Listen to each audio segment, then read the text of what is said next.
د روزګان ولایت د ګیزاب ولسوالۍ ابتدایه محکمې مسؤلینو په هڅو د قتل موضوع حل او فصل شوه. د کابل ولایت ښاري ابتدایه محکمې اړوند 4 زونونو په 2 اونیو کې 1321 دوسیو ته رسېدنه کړې ده.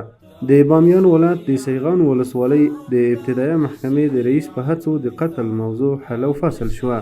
د لغمان ولایت محاکمو په 2 اونیو کې 182 دوسیو ته پر رسېدنه سربیره 114 وثیقې هم اجرا کړي دي. د پروان ولایت محاکمو په 2 اونیو کې 194 دوسیو ته پر رسېدنه سربیره 107 وثیقې هم اجرا کړي دي. د غزنی ولایت د ګیلان ولسوالۍ ابتدایه محکمې مسؤلینو په هڅو د قتل موضوع حل شوه.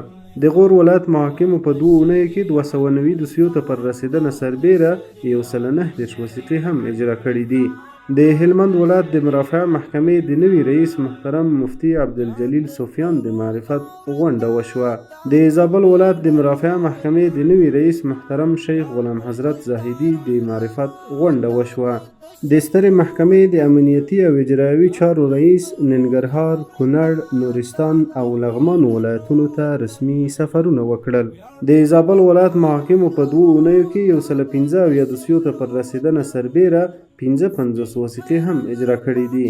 د کندوز ولایت محاکمو په 2 اونیو کې 413 دوسیو ته پر رسېدنه سربیره 218 وثیقې هم اجرا کړي دي.